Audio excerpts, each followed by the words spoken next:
Как я уже упоминал в нашей протокольной приветственном слове своем, Грузия – это часть Республики Молдова, Молдова – государство, обратившее свою независимость в 1991 году после развала Советского Союза.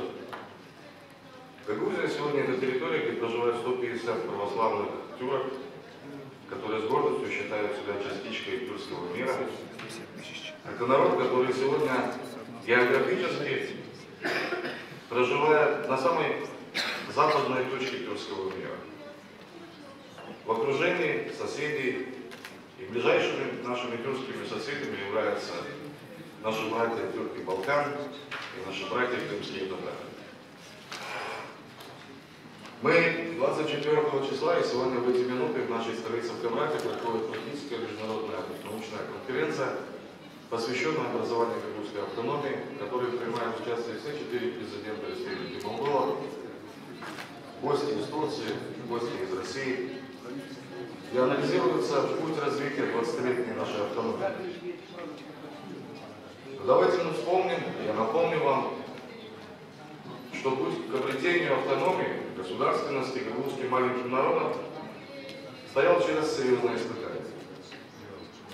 В 90-х годах мы были на грани гражданской войны, которую нам удалось избежать, но которую не удалось избежать многим нашим братьям на Кавказе, в Средней Азии. И в этом смысле нам удалось избежать этого кровопролития благодаря двум основным факторам. Один из них – это наличие на границе с Гагузской территорией Гагузской автономии, тогда десантной дивизии Советской армии, которая стала между противоборствующими сторонами. И второй фактор, который сегодня знает каждый гагаузец, это знаменитый звонок президента тогдашнего премьер-министра, тогдашней Турции, господина Демиреля, нашему президенту Республики Молдова, господину Снегуру. Когда господин Демирель заявил господину Снегуру о том, что Молдова является молодым государством, которое только обрело свою независимость на международной арене, Молдова нуждается в друзьях. И таким другом для Молдовы может стать Турция. Но между Турцией и Молдовой есть мост дружбы. И этот мост дружбы является гагузский народ. И тот телефонный звонок спас десятки тысяч как гагузских жизней, так и жизней наших братьев, молдаван, соседей, с которыми мы сегодня проживаем. Это яркий пример, когда тюркские народы по линии дипломатии сумели сберечь сотни тысяч жизней своих соплеменников. Сегодня Грузия представляет из себя достаточно мобильный регион. Мы имеем, согласно нашего закона о Гагаузии, достаточно широкие полномочия. Возглавляет Гагаузскую автономию Башкан, который избирается всеобщим прямым голосованием на 4 года. Он является одновременно и главой исполнительной власти. Представительную власть Гагаузии представляет Народное собрание, состоящее из 35 человек и выбираемых народом по мажоритарной системе, тоже на 4 года. Сегодня на территории Республики Молдова два органа принимают законы. Это парламент Республики Молдова и в рамках своей компетенции Народное собрание Гагаузии. Справедливости ради я должен отметить, что закон о Гагаузии, принятый парламентом Молдовы в 1994 году, сегодня используется не в полной мере. И, конечно же, несмотря на то, что многие нормативные посылы были провозглашены в этом законе, к сожалению, есть много противоречий по осуществлению тех прав, которые сегодня получила Гагаузская автономия. Теперь я хотел бы поделиться с вами моим видением, что же делать нам в контексте тех глобальных событий, которые сегодня происходят в мире. Что должен делать наш тюркский мир? В каком направлении он должен двигаться? Вообще, есть ли у тюркских народов хоть какая-то перспектива выработки совместной платформы на международной арене? Или наши различия, географическая наша разобщенность безнадежно оторвали нас друг от друга. Мое видение прежде всего будет основано на мнении нашего бакинского народа. И в данном случае я просил бы вас, чтобы вы воспринимали это не как личную позицию депутата Молдавского парламента прошлого созыва, а позицию нашего народа, потому что наш народ 2 февраля 2014 года провел референдум, и 99% населения Гагаузии высказалось о том, что мы хотим двигаться и развиваться в направлении Евразийского союза. На референдуме был второй вопрос. Как Гагауза относится к интеграции Молдовы в Европейский союз? Более 98% гагаузов заявили, что мы категорически против вступления Республики Молдова в Европейский союз. Казалось бы, вопрос. Почему гагаузы выступили в большей степени, почти абсолютно единогласно, против европейской интеграции Республики Молдова? Казалось бы, высокие стандарты жизни, европейские ценности, стабильность европейская, все это должно привлекать население. Ответ прост. Гагаузы ментально, исторически принадлежат к евразийской цивилизации. Европейские интеграционные процессы, которые сегодня пытаются внедрять наши руководители в Молдове, вошли в противоречие с внутренним миром, в частности, в данном случае гагаузского народа. И в данном случае яркими примерами являются те законодательные акты, которые принимаются молдавским парламентом за последние 4 года в области духовной жизни нашего общества. И прежде всего я приведу такие примеры, как принятый закон 2 года назад о недискриминации, который поставил интересы секс-меньшинств выше интересов каждого гражданина, нормального, простите, Республики Молдова. Это не поддающийся логике закон, который парламент принял в мае месяце, о том, что в свидетельствах о рождении детей отныне не будут писать мама-папа, а будут писать родитель 1, родитель 2. И мы понимаем, что эти все законодательные нормы принимаются под эгидой европейских ценностей с одной целью, чтобы в ближайшее время на территории Республики Молдова легализовать однополые браки, а потом разрешить однополым семьям усыновлять детей. Конечно, гагаузское общество, как и большей части молдавского общества, категорически не могут принять подобные европейские ценности. Понимая, какую угрозу сегодня подобная политика европейских государств несет нашему народу, мы задались вопросом, а есть ли выход вообще в этой ситуации? Или мы обречены стать экономической, духовной, моральной колонией или полуколонией сильных государственных союзов? По примеру той же Болгарии, по примеру той же России, Румынии, повторюсь, где в результате интеграционных процессов в Болгарии и Румынии фактически уничтожена вся экономика этих государств, которые были до 1991 года. Уничтожено сельское хозяйство. Если кто-то из вас попробует заехать в глубинку Болгарии, то, извините, у нас в Молдове нету таких опустошенных сел, как сегодня они из Болгарии. Ограничение внутренней экономической политики этих государств говорит о том, что эти страны потеряли свой суверенитет в большей степени.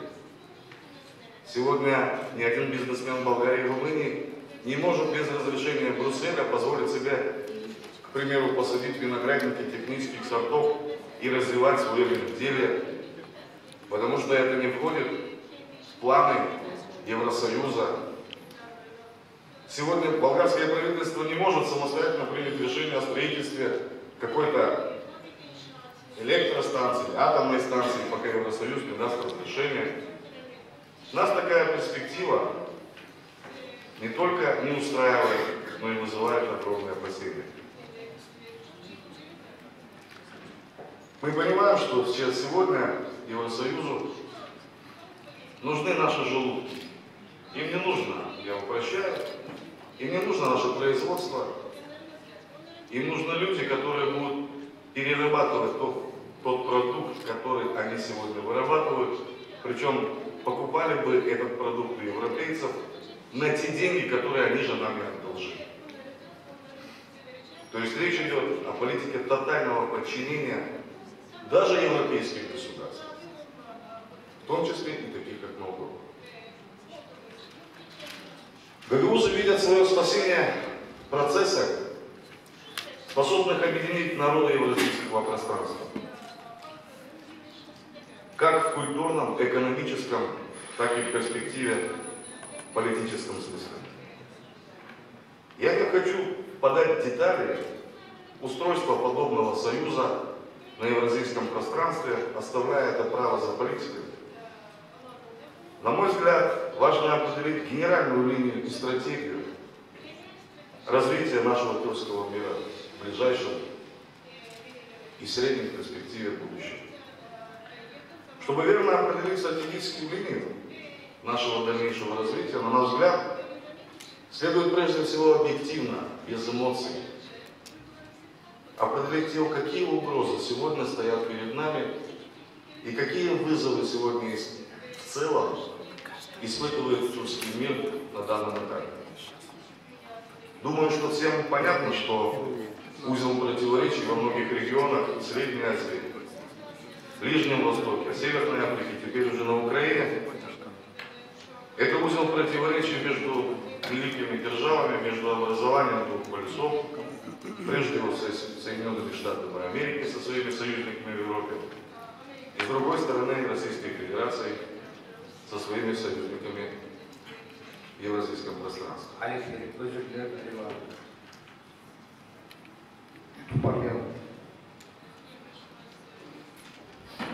Я могу и закончить, и остановиться прямо сейчас. Но если мы спешим и у нас нет времени, то я благодарю за внимание, я занимаюсь вами. Говори. Ну, пускай говорит, да. Я думаю, что у нас есть время сегодня и завтра, и я думаю, что есть возможность выговориться всем. И я бы не думаю, что 5-10 минут, когда мы будем ограничивать наших товарищей, будут способствовать качественному продвижению работы нашего ТВК. С вашего позволения, я продолжу. И в этой ситуации, конечно,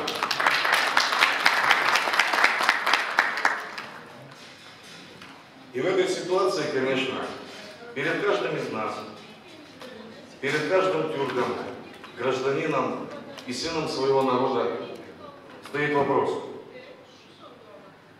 как сохранить мир в своих домах?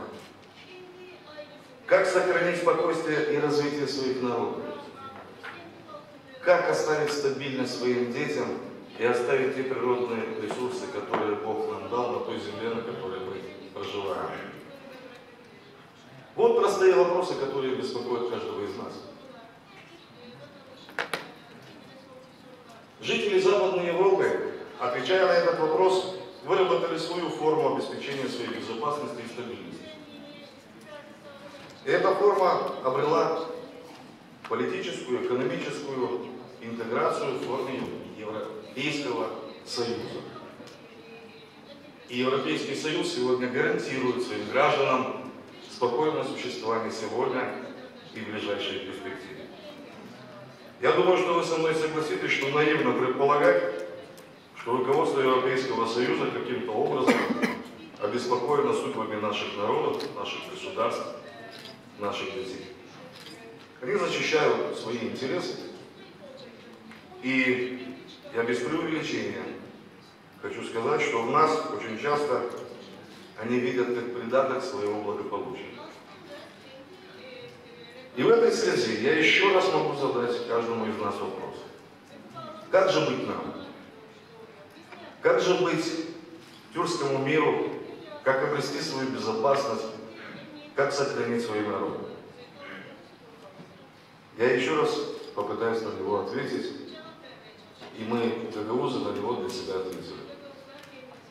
Мы видим обретение своей стабильности, своей безопасности только в интеграционных процессах на евразийском пространстве.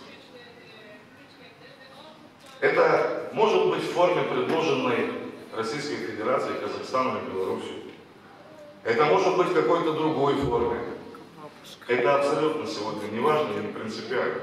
И еще раз повторюсь, детали мы можем оставить политикам. Важно создание Евразийского союза, который бы обеспечил каждому из нас, каждому жителю Евразийского союза безопасность и спокойствие. И в данном случае, еще раз хочу повториться, наивно предполагать, что Евразийский союз будет спокойно смотреть на подобные процессы на этом огромном географическом пространстве, не предпринимая каких-то противодействий. В этой связи, мне кажется, очень правильно было бы оглянуться вокруг и посмотреть на наших соседей. А каким еще народам угрожают подобное развитие ситуации? И думаю, что вы согласитесь со мной, что подобное развитие отрицательной ситуации фактически угрожает всем народам, проживающим в евразийском пространстве, и прежде всего славянского мира, которые сегодня проживают в большей части на территории Российской Федерации. Кому непонятно, что СССР развалилось не само по себе? Кому непонятно, что сегодня мы можем наблюдать конкретные действия Запада по расчленению Российской Федерации? И возникает вопрос, а выигрывают ли тюркские народы от возможного расчленения Российской Федерации? Я не хочу ни с кем вступать в полемику. У каждого народа своя воля, она ближе к себе. Но анализируя геополитически, я думаю, что нет. Я уверен, что наша стратегическая задача только в объединении, экономическом, политическом. Для меня является очень положительным сигналом недавняя встреча господина Путина с господином Эрдоганом, которая внушает очень большую надежду на создание мощного тюркско-славянского союза и всех остальных народов и народностей, которые проживают на этой территории.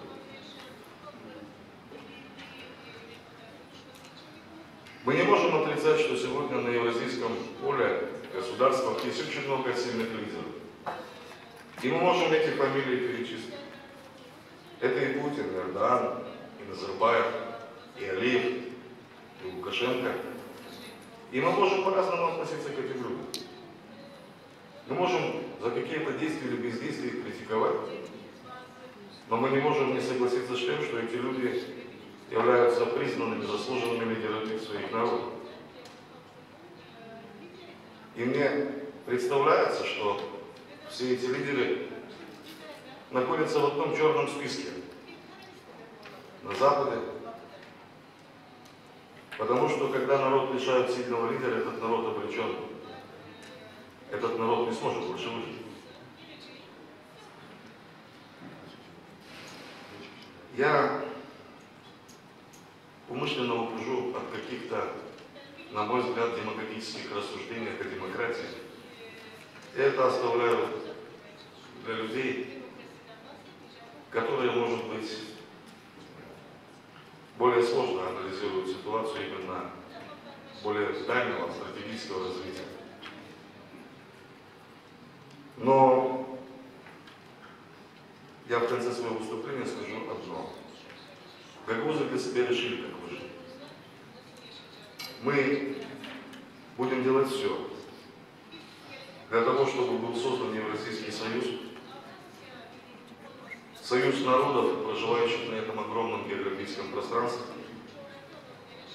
народов, которые таким образом смогут сохранить свою идентичность, сохранить свой дух предков, сохранить те традиции, которые мы получили от своих отцов,